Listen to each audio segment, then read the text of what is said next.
Dogs are your best warning. This story is a little bit older. It dates back to 2012, and it all started when my sister asked me to sleep over at her house to take care of her pets and keep an eye on her property. Since it wasn't uncommon for me to sleep over there, I agreed, while she went to visit her girlfriend in the south of the country. Well, the day before she left, she told me that there were weird things happening in the neighborhood, and she heard some sirens from police the previous evening as well. Since we do live in the city, there's usually a lot going on, so I didn't take it that seriously. I wish I had though, since it turned out things could have ended very differently for me if I didn't have the two small dogs. The first couple of days and nights there wasn't really much trouble. I did my own thing, mostly gaming, as the dogs were outside during the daylight hours, playing in the backyard. On the fourth night, I went to sleep around 1 a.m. I called the dogs from the backyard, locked all the doors, and decided to take a shower before I went to bed. In the time I was showering, I suddenly heard the dogs start to bark. I yelled a couple of times to get them to be quiet, but they wouldn't.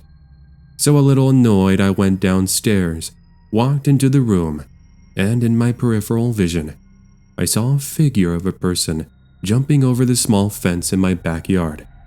Now, I'm not really the kind of person who gets easily scared, but either way, I went to the back door, picking up a knife in the kitchen along the way, and I proceeded to check the backyard and alley that was behind it. I couldn't find anything, so I decided to leave both dogs downstairs that night just in case somebody came back. Now, to give a little context to the house, it had big windows at the living room on the front and back side of the house. From the living room, there was a small hall on the back side of the home that would lead you to the back door. The backyard itself was medium-sized and had a little fence on the end to keep the dogs in the backyard. Something else to know is that there was no light in the backyard or even the alleyway. It was pitch black, so you couldn't see what was going on there. Anyways, on the fifth evening, something weird happened while I was gaming. Suddenly, the dogs started to bark again, very aggressively, so I went to the back to shush the dogs, and as I looked around, I saw nothing. I started to think maybe a neighbor was out and about. It was very possible. Coming to that realization, I went back inside and continued gaming. After about 20 minutes, the dog started to do it again. I walked outside, and I had the same results. This time, however, I decided maybe it was best to keep the dogs inside since I didn't want them to wake up the neighbors who might have already been asleep. So I closed the door, walked into the kitchen, and then the dogs started to run towards the back door. To my surprise, when I was walking towards them, I now see they're in the backyard, and that creeped me out a lot more than it should have, because I was sure I closed the door.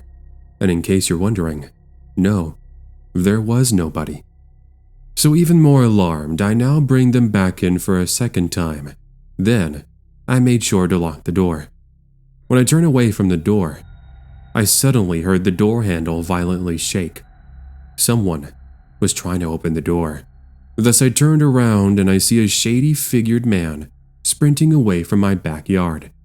On instinct, I run to the kitchen, pick up another knife, open the back door, and jump over the little fence. This was when I saw the figure a little further down the alleyway. It was looking towards me, and every step I took towards him, he did a step back. By the way, the knife was in the back of my pants, between the belt and pants themselves. As mad as I was, I kept walking towards him, and he just started laughing out loud. I remember him saying something along the lines of, "Well, mate, what are you waiting for? I'm right here." I spoke back, saying something like, "Who do you think you are?" He just kept laughing the entire time, and kept provoking me with lines such as, "What's the problem? Are you scared? And we've been keeping an eye on you for the last couple of days." When he said that last sentence, something clicked in my mind. All this time, I never saw him, but he could see me. Now, I consider myself to be a fairly large guy. I'm 190 centimeters and 240 pounds. Why would he come after me, and not instead go after a smaller person who was less likely to put up a fight? After a few seconds of thinking, I finally come to the conclusion that he was most likely not alone, and he was trying to bait me in. After that realization, I walked backwards, back to the house. Suddenly, I heard him yelling to some other guys, saying, "We need to go now." Without any other thoughts, I started to run, not looking behind me. I made it to my house and locked the door, then run into the living room to grab my phone and call the police. While calling, I heard somebody knocking on my window, and when I looked, I see 3 guys standing in the backyard, and they're laughing at me, saying, "What's wrong? We didn't frighten you, did we? Who are you calling?" alongside the really messed up laughter. I was talking with the police, telling them what was going on, and they asked me for the address. I told them they were still out in my backyard, and that they were looking at me as we speak. They told me to get out of their sight and lock myself in a room. However, I refused this because I felt much safer keeping an eye on them and knowing where they were, as opposed to losing track of them. After a couple of minutes, one of the 3 guys said something in a different language. Then one of them lit up a smoke, and they all proceeded to walk out of my backyard as if it was just another day at work. Not much later, the police arrived. They calmed me down a bit, and they told me they would do a sweep to see if anybody is still in the area. They found nobody, of course, but they told me they would have a car patrolling the neighborhood as they received similar complaints. After the police left, I gathered the dogs and we drove towards my home. I wasn't planning to stay another night at that house. 5 days later, I got a phone call from someone at the police station, and they said they've arrested 4 men for assault and robbery 3 streets further down from my sister's home. To be perfectly frank, I was so happy I had those small dogs around. I don't want to know what would have happened to me if they didn't warn me. So, that's my story. Get out of the car. I wanted to share a scary story that happened to me that I will never forget. This was back in the early 2000s and takes place in small town North Carolina. I was a young 22-year-old college student who, like anyone else's age, enjoyed going out with his friends and staying up into the late hours of the night. I recall one rainy evening in late October. I had stayed over at my friend Joseph's house as we had been studying for a midterm. After about 3 hours of work, so roughly 9 p.m., we got hungry and we went over to the kitchen to see if there was any food. Joseph had already mentioned earlier in the day that his parents hadn't yet gone grocery shopping, and sure enough, when we looked inside the refrigerator, all we found was just a half-gallon of milk, some eggs, bread, and vegetables. The cabinets only housed some old stale Chips Ahoy and a box of mac and cheese which had seen its better days. So we decided 2 things. 1, order a pizza, or go pick up food. We opted for the latter, and we drove over to McDonald's to pick up some chicken nuggets and french fries. Once we got through the drive-thru, we drove to the back of the parking lot, where there's only one empty vehicle parked. It's here we enjoyed our meal as we listened to the peaceful sound of the rain, while some early 2000s pop-punk music played over the radio. We must have sat there for about 15 minutes, when suddenly we heard a knock at the back window. We had the front windows rolled down just a hair, by the way, though we didn't hear anyone approaching. Anyways, both Joseph and I were startled as we looked in the mirror and we see the suspicious hooded figure just standing there and looking left and right, almost as if he was paranoid. We found this odd and made sure the doors were locked as the figure approaches the driver's side. A 50-year-old looking man, from what we can tell, with a scar under his right eye red hoodie and blue jeans with some gray greasy hair with a long matching beard, starts telling us to open the car, as he was apparently a police officer and needed to check the vehicle. We didn't believe him. The first thing we do is ask him to show us his badge and his identification, just to play along with this so-called game. He refused, and he doubled down on his statement, saying that if we didn't get out of the vehicle, he was going to arrest us. Now, trust me, we may be college students, but we aren't the kind to do bad things, so there would be no need to worry, right? Well, as if the no showing the badge and looks wasn't a giveaway, Joseph and I decided it was now time to leave, and this was the moment our night would forever change. The dude takes out a revolver. We got so scared that Joseph immediately backs up the vehicle, hitting a dumpster in the process, and we floored it toward the Walmart that's in the same shopping center. All of this, mind you, is happening as I call 911. The actual police got there 5 minutes later, but luckily, unlike in most stories you hear, they ended up catching the guy as he was in a nearby alleyway. Just as expected, he wasn't a police officer, and that revolver he was carrying was a prop.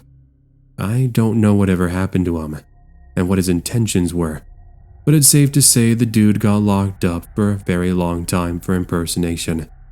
Also, Joseph and I still talk to each other even all these years later, and our sons are the best of friends. Footsteps in the night. Hey there, creepy fox.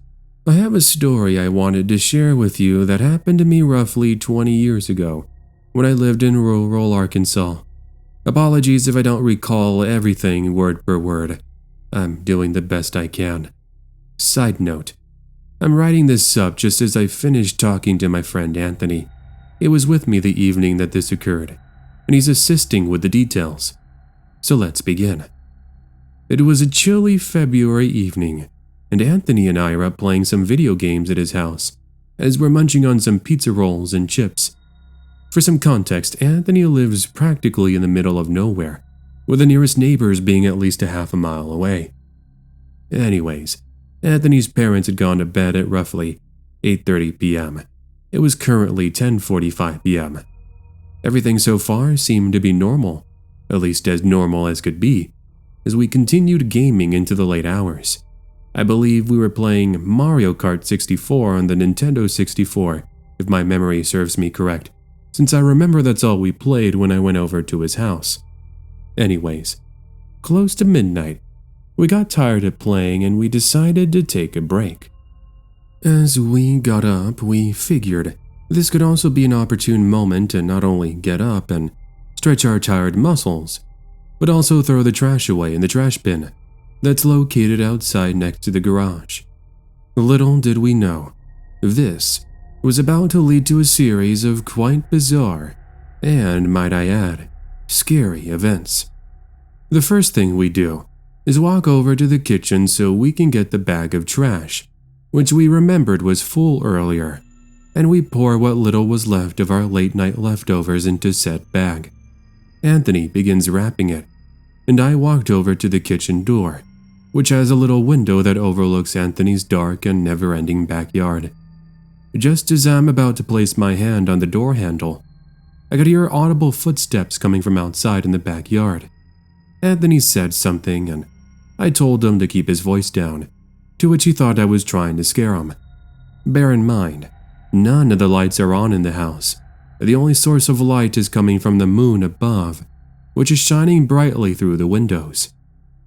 Anyways, I peeked through another kitchen window, the one next to the sink, not the one at the door, and what I saw outside sent shivers down my spine. A hooded figure in black attire is walking around Anthony's home with what appears to be a pistol. I went cold as I whispered to Anthony that there's an armed man outside his house and that we should advise his dad, who has a couple of shotguns hidden under his bed. Anthony seemed to believe me, only when he clearly heard the door handle begin to shake.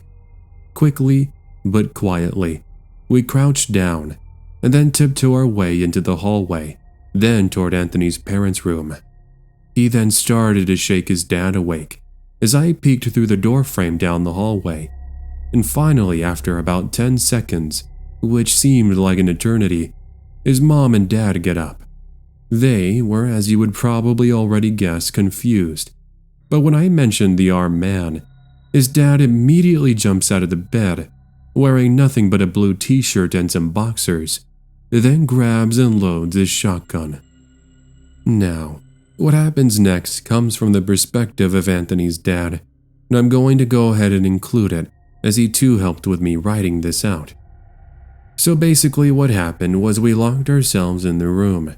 It's myself, Anthony, and his mom, hiding in the closet with the other shotgun, as Anthony's dad starts scanning the house. He says that as he entered the living room, which is next to the kitchen, he finds that there is a hooded figure looking through one of the china cabinets. His back is turned to Anthony's dad, by the way. Anthony's dad yells at whoever was looking through the cabinet to put his hands up, which we clearly heard from the room, and the intruder does just that. His dad describes that he saw a pistol tucked in the back of his pants that was sticking out, and he reminded the guy that if he made any sudden movements or tried to reach for it, he was going to blast this dude into a million pieces. Thankfully, it never came to such an end, since the home burglar decided to just run toward the kitchen and into the backyard, but not before Anthony's dad got a good look at him. Anthony's dad then followed them, but lost track of this dude when he disappeared into the darkness. Cops were immediately notified, and 20 minutes later they arrive and start doing a scan of the property. This was the point when we located a used locking pick set which had been thrown into the bush next to the back door that the creep had run out of. That explains how he had gotten in. Anyways, they were also able to find some tire tracks further in the field behind Anthony's property, and after interrogating the couple of neighbors that are in the general vicinity, everything seemed to point to none of them being involved. Cops did do some further investigation after we filed a police report, and about a month later, they ended up catching and arresting the burglar with the evidence that had been collected. Turned out he was a dropout college student who had a previous criminal history. Talk about crazy. At any rate, I've never had any other encounter with home burglars, and let's just hope it remains that way. So I hope you enjoyed hearing me recount this scary story. And to the creepy fox, I say thank you for sharing this and being such an awesome dude. I look forward to hearing this in your next video, and I wish you a wonderful and safe holiday season. We stopped for photos, but then, earlier this year, before the lockdown in March, so we're talking about mid-February, I met up with my friend Josie to go for a run on the trail that's right next to her work. We didn't end up beginning our run until about 4 p.m. She was off at 3, because she needed to first go back to her apartment to take care of some things. Anyways, we had about 40 minutes of sunlight left, but this wasn't really an issue as we could usually do our typical 2-mile run in less than 30 minutes. So we began running, talking about our day, and enjoying the cool 60-degree weather, as every few minutes you'd see a runner pass you and wave hello as they continued about their workout. A mile in, we reach a bridge where underneath is an abandoned train track that is very common with photographers in my town. Lots of people take selfies there and group photos, because when the sun sets, it shines through the bottom of the bridge, making for this really cool cinematic shot. I had mentioned it to my friend, and as we stopped to take a quick water break, we opted to walk down the little hill next to the bridge so we could head down there and take some photos we could put up later on Instagram. By this point, we had about 20 more minutes of light, and indeed the sun was shining through this tunnel-like entrance, making for the ideal photo. First it was me. I gave my phone to my friend and did a couple of poses. Then it was her turn. She hands me her phone, and I start focusing, but then my friend gets this weird look on her face.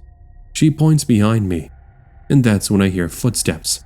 Sure enough, we get some company, and by company, I'm talking about these two really weird dudes. Late 30s in sweaters, jeans, sneakers, and one had this really long beard with long brown hair. The other dude was bald and had tattoos on his neck. Both of them were holding brown paper bags, with what we most likely assumed were alcoholic beverages. "Hey, what's a couple of beauties like you doing out here all alone?" the one with the beard said to us in this creepy manner, as they began to get closer, stumbling in a drunken fashion. My friend looks at me with an expression of, "Cancel the picture, let's get going." As I exit the camera app and walk over to my friend, we now begin walking in the other direction, as there are actually houses next to these train tracks. You just have to go over a small mound and you reach this really nice neighborhood. In case you're wondering, we didn't go back the way we had come from, since these guys were standing in the way of the small hill we had used to walk down here. Anyways, the goal was to head toward the neighborhood of homes. That's where we were heading, as the two men are keeping up pace, calling us different names and telling my friend and I to come back. We continued to ignore them, now going from a brisk walking speed back to our original jogging, and then all of a sudden, we hear their footsteps grow frantic. I take one look behind me, and these two are in a full-on sprint. My friend doesn't get a chance to look. I just tell her to run, and we run like a pair of zebras, being chased by a couple of hungry lions.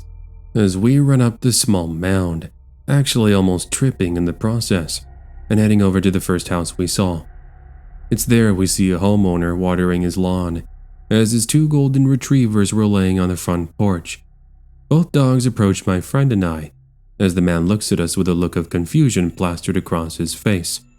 We started to explain that we were being followed by these weird men, and when we looked back toward the mound across the street, we just see the two guys looking right at my friend and I. They had this look across their face that read, defeat. And after standing there awkwardly for about 5 to 7 seconds, they flip us the bird, and then turn back, and disappeared. We were both scared, as you'd expect, and after calming down a bit, the wife of this man was nice enough to drop my friend and I back at the parking lot where we had originally started, since we were too scared to return to the trail. We did contact authorities, but they never did catch the two, not that I think there would have been much they could have done to begin with. At the end of the day, we figured they might have just been some two bros out for some drinks, and saw these two college girls and decided to give us a tough time. We don't know what their intentions were. Maybe they were innocent, but that's a huge maybe. If they really were joking, they wouldn't have chased us after seeing that we began running away. At any rate, apologies if this isn't the most scariest story in the world, but if you were in our shoes, you would most likely understand why we felt the way we did. Oh, yeah, and also to add, please, and I say please, don't chase after people. It's not cool, and it's definitely not appreciated. Hand it over. So myself and a friend had been out doing some nighttime skateboarding at Venice Beach, California in July of 2007. After riding around the beach approximately an hour, we decided to take a seat in the sand and just watch the ocean while listening to some music and having a couple of smokes. There were the occasional beachgoers walking about, but they left us alone and carried on alongside their business. After about 30 minutes, we got the urge to grab a couple of slushies from 7-Eleven, and we rode over to the closest one to fill up our late-night temptations. When we got to the 7-Eleven, we got our slushies, and then decided to take a seat at one of the benches. Almost immediately, we got approached by this man, late 30s, with greasy black hair, a scruffy beard, and tattered clothing, and we thought he was most likely going to ask us for money. He kinda just stood near my friend and I, not really saying anything, and making us feel a bit uncomfortable. Meanwhile, people are entering and leaving the 7-Eleven. Well, we didn't want to make a big deal, so we ignored him and continued to talk for a couple of minutes. Then, when it seemed the activity at the 7-Eleven had reached a standstill of foot traffic, the man decides to take a seat at the bench with my friend and I, and in this really creepy tone, he leans closer to me and whispers into my ear, "Hey, give me your wallet and your phone if you have one." My friend ended up overhearing this creepy message and immediately gets up and tells this guy to get lost. I was just about to get up myself, but I feel his warm grasp grab my arm as my bum falls firmly back onto the seat. I said, "Give me your wallet and your phone. Don't you dare scream." I look down toward his sweater pocket while with his free hand, I can see him rummaging for something. Then, just moments later, he takes out a switchblade and moves it closer to me. I remember going cold as my immediate reaction was to scream at the top of my lungs, but for some reason, I just couldn't. It's just the strangest thing, and I really wish I could explain it to you, but I can't. Thank goodness, however, that in that moment, as I'm reaching for my wallet, something happens that I'm so very thankful for. In the moments this is all happening, a police cruiser is pulling up into the parking lot next to the bench where we're sitting at. I looked up in the direction toward the police cruiser as this creepy dude proceeds to do the same thing. Almost as if a switch had flipped in his head, he lets go of my arm and then hides the switchblade back into his pocket. Then, he gets up, swipes the wallet from my hand, not saying a word, and starts booking it in the other direction. I was so relieved, but I knew that if I didn't say something, this guy was going to get away with my wallet and possibly try to mug somebody else in the future. We both run over to the police cruiser, where two officers ended up chasing after the man and catching him a minute later. Thankfully, they managed to handcuff him and take him away as I was given my wallet back. We ended up getting a ride back to our homes from another police officer who showed up to the scene a few minutes later. So, that's pretty much my story, and I hope you guys enjoyed listening to it. I fought off an attacker. So one day I called up a friend of mine, we'll call him Eric, and I asked him if he wanted to go and grab a bite to eat. We're both in our late 20s and we work Monday to Friday jobs 9 to 4 p.m. So hanging out is very rare, as our off days are usually reserved for either family or our girlfriends. At any rate, we decided on all-you-can-eat sushi. I told him I would go back and pick him up since he's only like a 10-minute drive away, and I needed to stop by CVS Pharmacy anyways, because I needed to pick up my mom's medicine. When I got to the CVS Pharmacy, roughly 6:40 p.m., it was very empty. The music over the intercoms echoed throughout the building as I'm greeted by the cashier at the front. I waved hello and then made my way toward the back, where the pharmacy is. I made the quick transaction, and a minute later, I'm on the way back to my car, eagerly awaiting to meet up with Eric so we could go and eat. Well, if only it had been that easy. As the automatic front door slid open, and I turned the corner of the building toward where I was parked, I saw something happening. There was a young woman, mid-20s, college student, and another man, I'd say mid-40s, looking homeless due to his ripped dirty clothing, and he appears to be yelling and following her. Now, I never like to get myself involved in anyone's business, since that usually leads to problems, but something in me was telling me to intervene. So I quickly made my way over to them and yelled at the man to back off and leave her alone. He turns around, and I can get a better look at him, and the dude's completely wasted. I can get the strong whiff of alcohol, and his speech is slurred and impaired. Out of nowhere, he pushes me, and then he begins telling me a bunch of things I can't really repeat here. So I told him to relax and leave the girl alone. I asked her if she knew him, and she said no, as he approached her and just started giving her a hard time. I could have punched this dude right there and then, but I told him instead to relax and we can try to come to a peaceful conclusion. But oh no, the dude decides to one-up me. Within seconds, he's flipped open a knife, and my fight or flight immediately kicks in as he starts to approach me. Now, yes, I do carry pepper spray. I know there's going to be somebody out there that's going to say, "That's girly." But you know, I don't care what you think. The dude's got a knife, and he could very easily go after someone else. thus the danger needed to be controlled. I asked him to put the knife away, and just when it seems he's relaxed, the guy suddenly charges at me.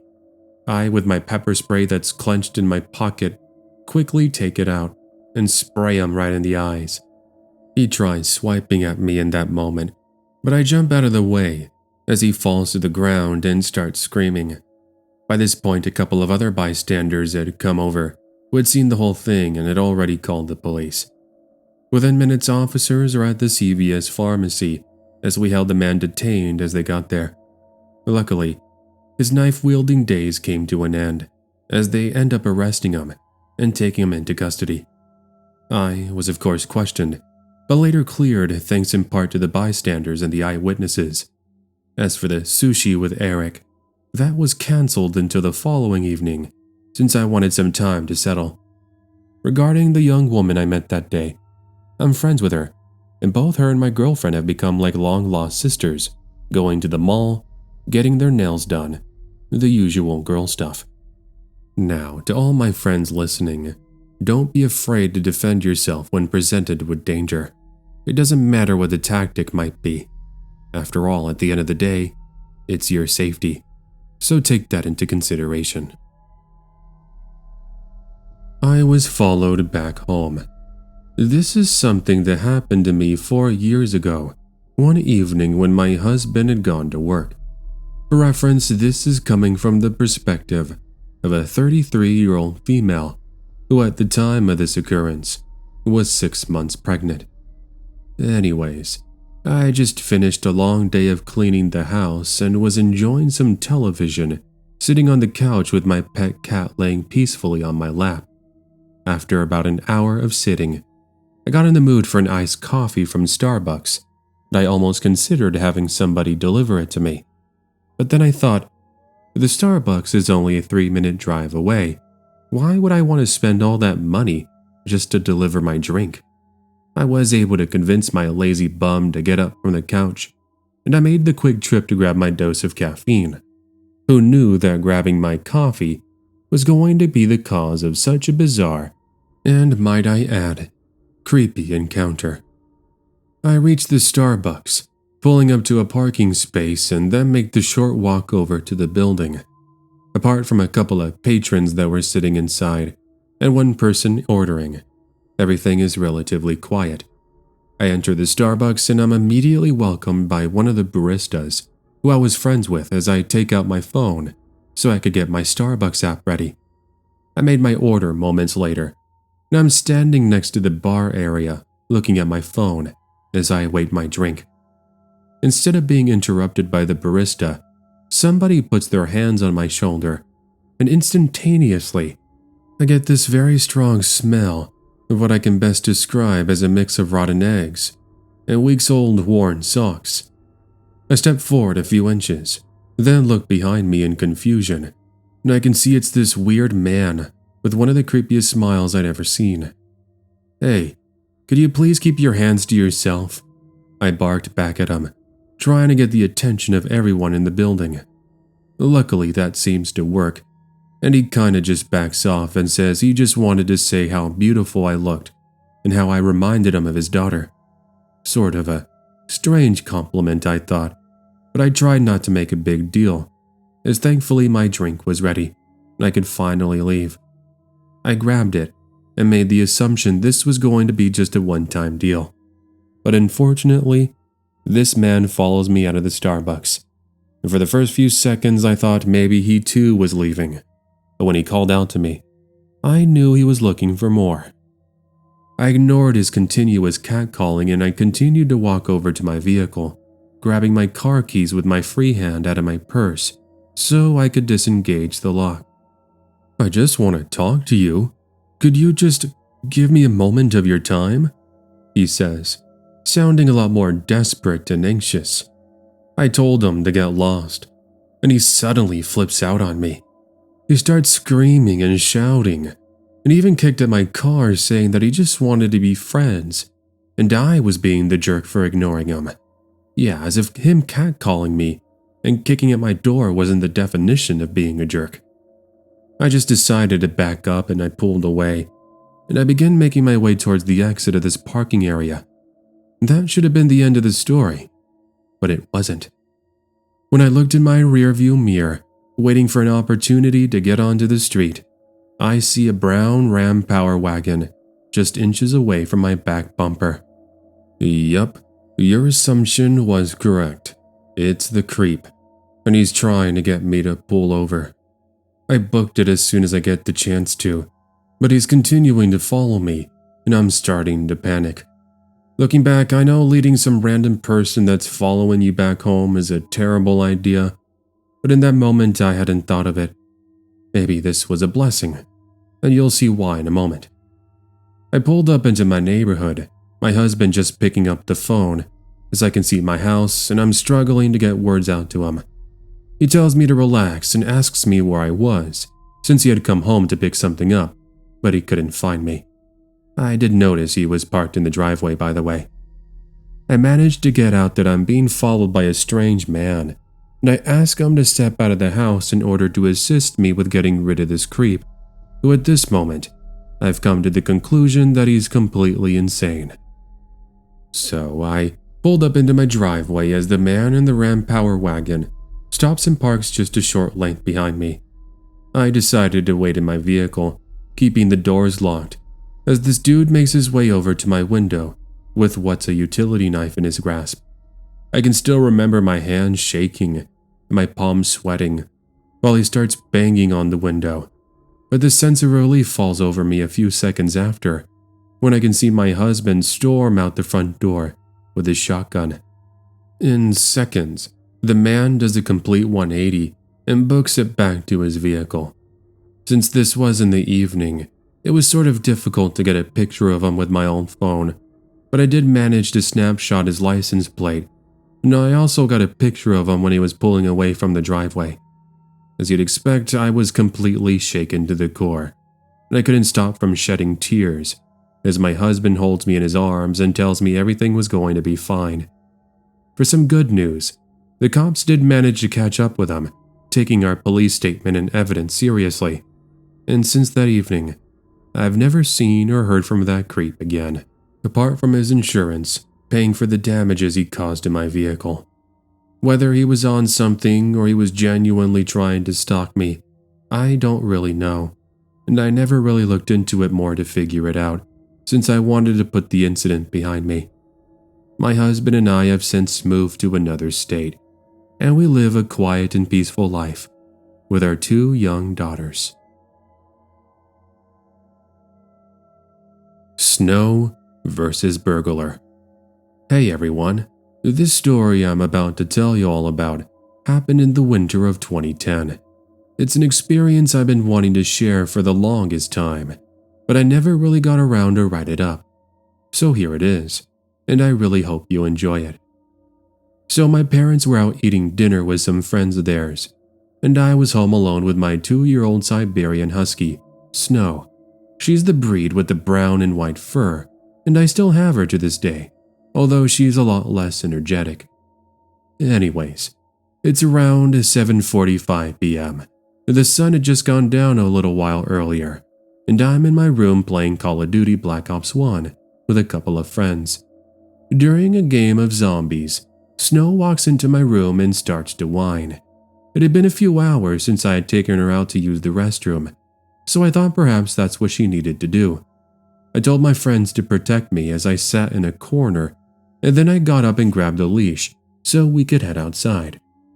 Now, I live in this relatively quiet Southern Californian beachside community, and at this time it's not uncommon to see people walking around. Even a couple of the neighbors I live next to would go for evening runs as they always train year-round for the Huntington Beach Surf City Marathon. This evening I hadn't seen them. I promise this detail of seeing people is important to the story. So Snow goes over to a tree that's in her front yard and starts to do her business. Meanwhile, I'm looking down at my phone, browsing for a good video to watch when I go to lay in bed. And then all of a sudden, I heard Snow let out this low growl. Now, Snow is the most tame and calm Siberian Husky I've ever owned, and for her to act this way was very out of character. So I decided to look up from my screen, and this was when for the first time this evening, I see all the hairs on Snow's back standing straight up. Suddenly, she books it to our side gate, and I went ahead and followed her there. Strange part was the gate was left open ajar, something I know was closed before this discovery. Well, in my backyard, I stumble upon this really tall and skinny hooded figure in all black clothing, cutting the screen on one of my windows with a box cutter. I remember yelling out with the most intimidating voice I could muster as this complete stranger stops in their tracks and then turns to look at me. I couldn't really make out any sort of facial details apart from a scruffy beard that looked as if it hadn't been groomed in months. Surely, this wasn't any of my neighbors, let alone the runners I often bumped into when letting Snow out to use the restroom. Snow never left my side. She just kept growling at this stranger. Meanwhile, I'm standing there, half expecting I'm going to have to fight off this box cutter wielding man. About 5 to 7 seconds of awkward staring, he puts the box cutter into his pocket, and then proceeds to walk away from me nonchalantly, as if this was something he did on a daily basis. Once the coast was clear, Snow and I booked it into my home, where I proceeded to call my parents, who then advised me to call the cops. Cops arrived within minutes, with my parents following soon after, and after giving my statement, they told me they would do some investigation and call back if they had any more details. That call never came back, and as far as I know, no other person in the neighborhood saw or experienced anything with a man in all black clothing and a box cutter, which I guess is a good thing. So the question is, was this just a one-time thing, or did he move to another city, or perhaps another state, where he continued his antics? I wish I had those answers, but I don't. To this day, the one thing that is for certain was if Snow had not been there to intimidate this creep, and had he decided to come at me with the box cutter, things would have most likely ended very differently. At least I think so. What are your thoughts? Anyone ever had an experience like this before? Leave it in the comments of the video that CreepyFox includes this in, and I'll get back to you all when I can. Thanks. Amusement parks aren't so amusing. This took place in the summer of 2011, when I went to visit my older cousin, who lives in Southern California. For some context, I'm female, and I was 19 years old. Now, in total, I vacationed at my cousin's house for roughly 2 weeks, in which she took me to a bunch of fun and exciting places. Some of the obvious ones being the Santa Monica Pier, the Observatory, Angel Stadium, and Disneyland. Now, even though those adventures were fun and exciting, there was one incident that happened to me when we went to Knott's Berry Farm in Buena Park, California, that really changed everything. Now, this isn't the scariest thing per se, but it is quite creepy, and it makes you wonder, what's wrong with certain people? So let's begin. Arriving to the lines. I can recall kids playing and screaming, running around in circles, as themed music played over the loudspeakers. Adults were looking at their phones, and they were talking amongst each other, as my cousin and I got behind a couple of teenagers, and we started to wait our turn to enter the park. About 5 minutes of waiting and the line slowly moving forward, I couldn't help but notice this man, all alone, with no other family or kids. To give you a rough description of him, he was about 5'11", 190 pounds, wearing a long white t-shirt with loose blue jeans. He was bald, with a goatee, and had tattoos on his neck, as well as full-on tattoo sleeves on his arms. Something that stood out was the Ace of Spades tattoo that he had under his left eye. Anyways, I try to ignore him as I got the vibe he was one of those typical creeps, as my cousin also notices him too, but just as we're a few groups behind the ticket taker, the man asks me if I had a boyfriend and if I was interested in hanging out with him. He continues by saying he could get me to the front of every line in the park as he knows the owner of the park and was good friends with him too. Highly doubtful. Now, I thought people around me were going to say something, but nobody did, which was pretty odd. Therefore, I ignored him, and he kind of seemed to just awkwardly back off, as I made the assumption he was embarrassed by my response. So anyways, we're soon inside Knott's Berry Farm, and for the first few hours, my cousin and I are having a blast. I'd already put the weird creeper in the back of my head, and so far things are great, apart from the large crowd. At noon, we started to get pretty hungry, so we opted to grab ourselves a couple of hamburgers and french fries. This is the point I had the urge to use the restroom, so I told my cousin I would be right back as she takes a seat and waits for our order. I had a difficult time finding the restroom, but luckily a janitor was able to point me to the nearest one, which apparently I had totally missed. So I do my thing and then I step outside, ready to head back to enjoy a delicious meal. But guess who I bumped into? Remember the man from earlier who claimed to know the owner of Knott's Berry Farm? Yup, here he is, presumably going to use the restroom. However, spotting me, it seems he's changed his mind. Hey, I thought I'd never see you again. Did you have some time to think over what I said? I can still recall him saying to me, with this really creepy smile, as I pushed past him and continued. He now begins to follow me, and it's at this moment I'm getting pretty creeped out. Why would he be following me? And what had I done to deserve this? Not sure, but one thing I wanted to do was grab the attention of someone as I'm making the walk back to the food area. Perhaps a security guard. Well, it seemed as if Lady Luck was on my side, because the next sequence of events were just so strange and weird. After continuously catcalling me, someone actually overhears one of his comments and comes up to the man and asks him if there was an issue. This guy was huge. He was easily over 6'5". I would estimate 240 to 250 pounds. Now, so that I don't confuse you all, I'm going to refer to this new guy as Kevin. Why exactly Kevin, you might be asking? It's because my favorite wrestler's name is Kevin Owens. But whatever, let me continue. This is none of your business. My daughter is just being very difficult. When I heard the creep say that sentence, I got the sudden chills. Was that what he thought?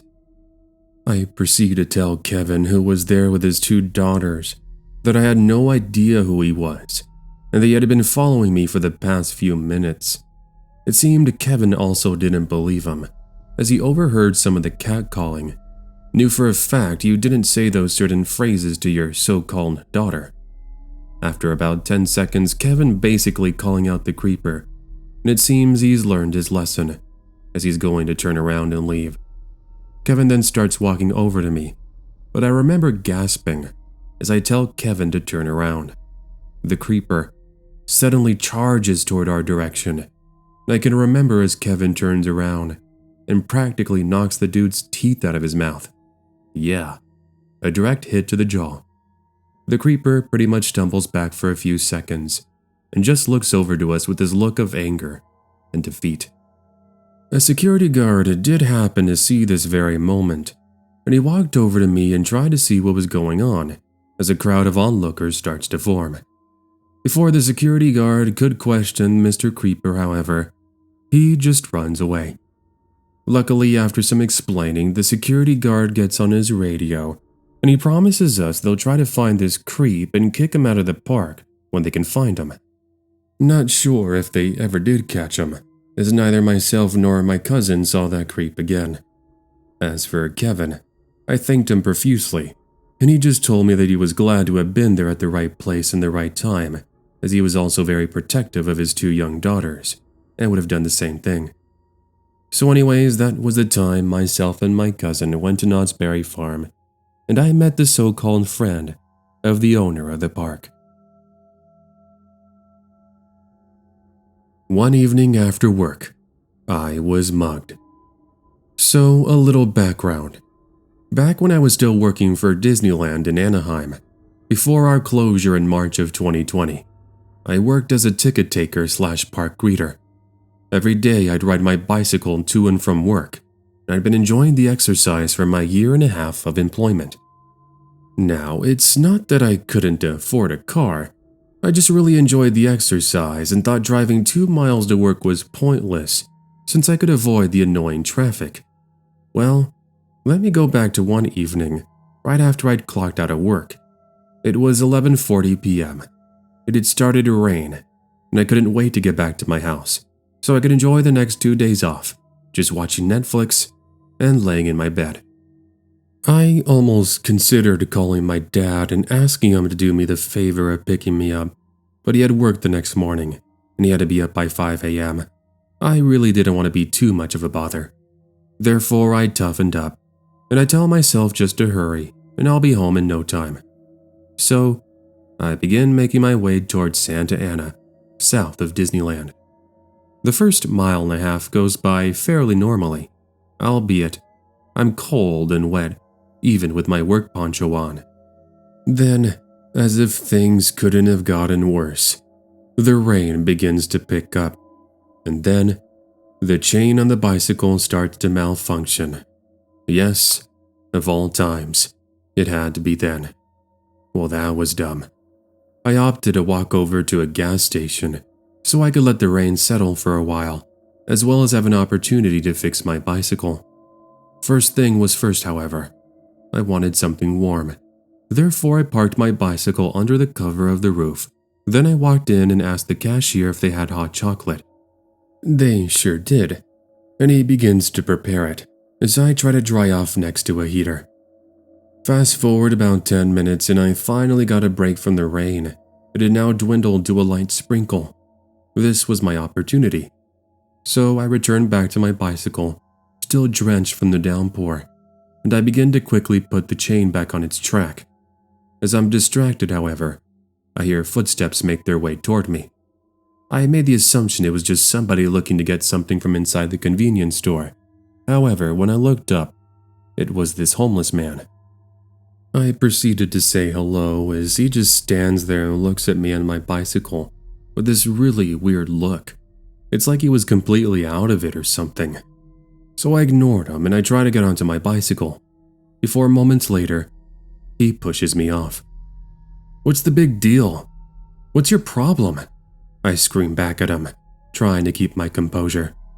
But he responds by taking out a knife. And that's when my evening goes from bad to worse. I knew in that moment a bicycle wasn't worth being attacked for, so I kinda just stood there as he got onto it and tried to get away. Now, remember how I was trying to fix the chain just a minute earlier?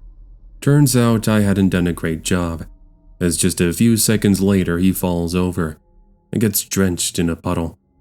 I used this opportunity to grab the attention of someone who had just pulled up into the empty gas station, and this creep just makes a run for it, going across the street. I did manage to call the cops and give them a pretty good description, and thank goodness it didn't take them too long to have their guy. When all was said and done, I called my dad, who almost had a panic attack when I explained what had happened. But I was finally able to get back home close to 1:30 a.m., relieved, albeit tired, and ready for a long hot shower. Never leave keys under the doormat. This is a story from way back, going to the early 2000s when I used to clean houses on the weekends as a side hustle alongside my sister in Newport Beach, California. I just recently retired from cleaning homes a couple of years ago, but wow, there was this one evening at the start of it that I'll never forget. My sister and I even talk about it to this day. Anyways, normally we cleaned homes Saturday starting at around 6 a.m., but for whatever reason we asked the homeowner if we could come over on Friday afternoon instead. She said it was fine since she was out for a business trip anyways. Just reminded us that she'd leave the key under the doormat in the front. So at about 7 p.m. Friday afternoon, I go to pick up my sister, and we make the 20-minute trip to this home. I can still remember this being in the wintertime, as it was already dark, and there wasn't really anybody out, as most people are inside their homes. As we pulled up into the driveway, I noticed something that was a bit off. There is a little gate on the side of this homeowner's house, that leads you into the backyard. It was open just a hair, but enough to notice it was off its latch. Now, this is a nice and safe beachside community, and everyone pretty much knows one another. Unless one of the neighbor kids had been playing soccer in their backyard and then kicked the ball over and went to go grab it, opening the gate. Why would it be open? We tried not to really press the idea too much. Perhaps maybe the wind had opened it, as we began unloading the cleaning products from the back trunk, and then soon walked up to the doormat, where the key had been left. Nothing. No key whatsoever. Well, that's strange, we thought. Perhaps the lady had forgotten to leave us the key. So I went ahead and took out my cell phone and gave her a call, as my sister decided to head into the back and check and see if the key had been left in the back doormat instead. Not even 15 seconds into my conversation, my sister comes running back toward the front of the home, and she's panicking. "What's wrong? Are you okay?" "I saw someone in the kitchen. I think there's somebody in there." I froze, as the homeowner on the other end of the phone call overhears my sister's cries for help, and then asks us if we were playing a joke. Well, judging by my sister's reaction, that wasn't the case. "Are you expecting anybody to be home? You and your husband are away, right?" we ask her. She confirms she had not only left the key under the front doormat, but nobody should have been home. Therefore, I quickly hung up, and then I dialed for 911 as we run over to the neighbor's home, who then let us in shortly thereafter, explaining further that they had no idea anybody was inside that house to begin with. So what happens next is we peek out through the curtains for the next 5 or so minutes, and 2 police cruisers end up pulling up into the neighborhood. Just as they're exiting their vehicle, we can see someone walking through the side gate, which we have a perfect view of. All of a sudden, this guy panics, seeing the officers, and runs back into the backyard. We from the window shout to the officers that was the guy who had broken into the home, and they go chasing after him. After a quick catch, they've got him in handcuffs, and he is put in the back of one of the police cruisers. It was later detailed to us he was a young adult, early 20s, who had gotten in using the key that had been left under the doormat. Worst off, he had a pocket knife on his person, which still gives us the creeps all these years later. Who knows what might have happened had we come face to face with him inside that home. Stranded at sea. Let me start off by prefacing with this. My story doesn't involve an encounter with a creepy person trying to come after me, but it does involve the vast ocean and its many dangers. Perhaps that's what makes this story so scary. It's the fact I may have never seen anyone ever again. Let's go back a few summers ago. I was vacationing in Mexico and had been staying at this really nice resort right by the beach. I'd been there for about 2 days, and I was living it up, spending time in the swimming pools, relaxing in the spas, and just taking advantage of the peaceful atmosphere. On the 3rd day, I went to the front lobby, where I looked at some of the neat things the hotel had to provide. Apart from tours and shows, there are also the options to rent a little boat and go fishing. The boat wasn't anything too special. There was a little roof on top for cover, and enough space for about 3 people. Anyways, this sounded like a lot of fun, seeing as growing up I'd go fishing with my dad.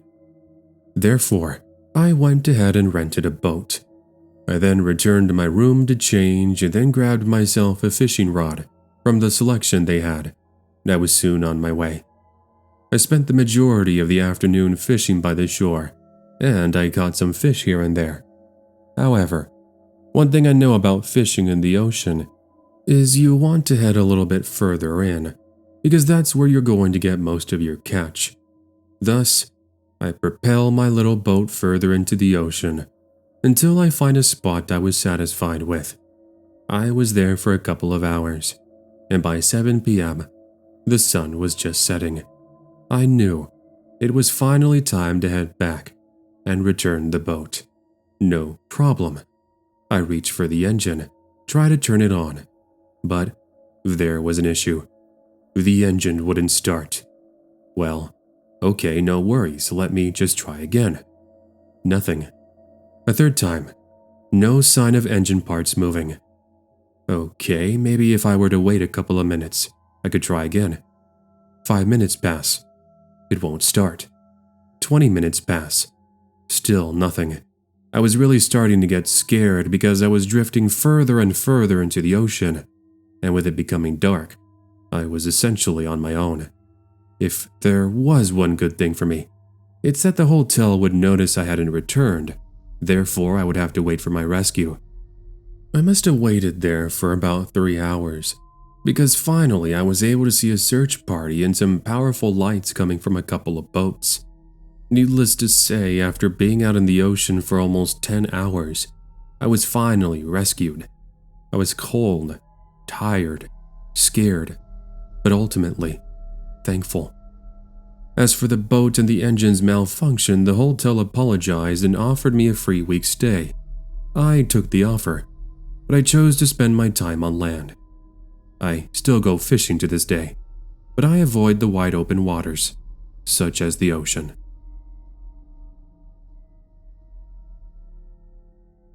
Ace up my sleeve. About 2 years ago, I started working at a Popeyes. For reference, I'm not exactly the most intimidating girl in the world. I was 18, about 5'2", 105 pounds. This ended up happening during summer vacation, right before my first semester of college. Now, being one of 2 girls at this Popeyes, the guys actually accepted me like one of their own. I was like their little sister, and they took me under their wing. That's one positive I could say about my time with them. They were very family-based, and the nice thing is I'm still friends with them today. I'm only mentioning these sorts of details because anytime some weirdo tried to hit on me or make me feel uncomfortable, the boys would back me up. Okay, so this retelling is going to span a few days. Let's start with the first day. It was the mid-afternoon. It was myself and my other coworkers, and we're serving customers while having some laughs and listening to music over the intercom. At one point, this homeless man steps into the store, and he wants to know if he could use the restroom. I had the unfortunate honor of telling him it was for paying customers only. This angers him a bit, but he takes out a couple of crumpled dollar bills and says he'll order a fountain drink. Fair enough. He then heads into the restroom, before finally taking a seat at a table. I did lose count, but I think he was there for approximately an hour, until he finally leaves. Fast forward a couple of more days, and I'm working at night. Things are settling down for the evening, and it's just myself and 2 other coworkers. One was in the back cooking, the other was out in front with me. But around, I'd say, 9:30 p.m., a familiar face makes his way into the Popeyes. Remember the homeless man I talked about a few days prior? He was back. Again, he walks up to the counter and orders himself a soft drink. I then give him a cup and he heads over to the soda fountain. After, I watch as he takes his seat at a table. So far, things are okay. However, the creepy part was he wouldn't stop staring over at my coworker Travis and I. This was something I mentioned to Travis, but he ensures me nothing's going to happen, so I start to relax. Fast forward 10 minutes of him at the table, and it was time for my break. But before going on break, I go to the soda fountain to grab some water. Here's when it would begin. As I stood there drinking water, the homeless man walks over to me, and he wants to know if he could get some napkins. Aren't there any napkins in the dispenser? I told him. I already checked. There weren't any. Could you get me some? He replies back. Obviously, I knew he was lying, but he kept insisting. So annoyed, I tell him to follow me and I head toward the back storage room. Okay, wait for me here. I'll go in the back and get you some. Just give me a minute. Here's when something alarming happens. While opening one of the cardboard boxes, I had my back turned toward the back door. Suddenly, I heard that door open, and guess who walks in? Homeless man. I then see as he takes out a knife and begins to maniacally approach me. I'm not sure if he was crazy or just delusional, but he must have planned this entire thing. Very creepy. But I had one ace up my sleeve. But before I get to that, a quick question. How do you think I opened the cardboard box that was taped up? Using a large kitchen knife, of course. Since I was standing in front of it, he had no idea the blade I had was way bigger than the one he was carrying. So I grabbed this thing, and seeing it, the man freezes in place. Sorry, pal, I wasn't going to go down that easily. He pretty much does a 180 and books it, and I follow him out. My coworker, Travis, sees this silly chase, and he has a look of confusion. So, at the end of everything, we filed a report with the police, and it turns out they knew who we were speaking of. Apparently, he had been in trouble in the past. So, that's pretty much it. He never showed up to our Popeyes again, and nothing as serious like that ever occurred at our store, ever again. Nightmare at the rest stop. Who else enjoys a little road trip? I sure hope it's not just me, because there's just something so peaceful about hopping into your car and heading out into the countryside, where you're surrounded by miles of never-ending mountains and fields. Such was a time in 2016 when I took a road trip to visit my Uncle John, who lives in Las Vegas. I was driving from Huntington Beach, California with my pit bull Rex keeping me company. Nothing was really special about the trip other than I left my house at around 8 p.m. I would have left earlier in the day, but I had to cover a shift for a coworker who had called out sick, which I'm pretty sure was a lie since it seemed it was starting to become a trend. Either way, I held no sort of grudge, as the next 5 days were mine to spend time in the sun, go to the casinos, and swim in my uncle's pool. But let's not get too ahead of myself. I had to actually get there first. So anyways, just a while after I'd passed Barstow, California, I had a really bad urge to pee, which I blamed on the venti caramel frappuccino I'd purchased not too long before. I could have turned around and gone to Barstow, but that would have wasted time. Therefore, I held it in as I saw an advertisement for a rest area in less than 10 miles. Once I pulled off of the freeway, I quickly jumped out of my car, run into the restroom, and do my business. Now, before anyone asks, don't worry. I had left the window down in the car so my dog Rex was able to get some fresh air. Plus, it was nice and cold. In fact, I'd left it all the way open, meaning if Rex really wanted to, he could jump outside. Not that he ever would, since he's very well trained. So anyways, it just so happened that in the 3 minutes of me being in the restroom, another vehicle had pulled up into the rest area, which I didn't mention before, was empty, other than just myself and Rex. I see this vehicle along with its occupant as soon as I stepped outside. It was a man who was standing next to his truck, who was smoking a cigarette. I give him a hello, trying to be a good Samaritan, and he then starts to approach me and asks me if I was alone. I told him I was here with my dog Rex, and he seems to back off for a second. But then he does something that I look back on and I think, wow, this guy must have really been desperate. He jumps in front of me, and he asks me if he can get my phone number. I guess that's all it takes for first love at first sight, huh? I told him no, and he gets angry. I mean, what was he expecting? I pushed past him to open my driver's door, and he then puts his hand on my shoulder. That was his last mistake that he would ever make. Rex began to bark so loudly and so aggressively that the man actually took a step back. I took one look at Rex as I opened my door, and I tell Rex, get him. The man got out of there so fast that I'm surprised he had enough time to jump into his truck and get away from Rex. That, of course, wasn't without Rex scratching the paint on his truck and giving him a good scare. In any case, I never saw that man again, and I would hope he never tries to pick anybody up in the middle of nowhere again, because you never know what they might have waiting for them. Case in point. Hey friends, I hope you guys enjoyed today's episode. If you did, make sure to leave a like rating. Make sure to leave a comment telling me what you all thought alongside with your favorite story.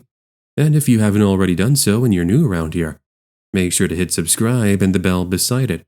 That way you'll be notified of any and all future uploads. Majority of you guys aren't subscribed that watch my videos, so make sure you do so. It's easy and it's free. Now, I want to take this opportunity to thank my channel members. Thank you to Bo and Robbie, who have been channel members for over a year now. Thank you to Spunky the Nutcase, Corey, Haiti, Scott, Vicky, Hunt42, Sean, Stephanie, Tabitha, Ingrid, Twisted Little Heart, and our newest member, Bella Grace. Thanks so much for your support, channel members. It means the world, and I'm forever grateful for your support. Anyways, friends, that's going to go ahead and do it for me today. I hope you guys enjoyed this hour-long edition of Scary Stories, and I'll catch you next time. Take care, and have yourself an amazing day.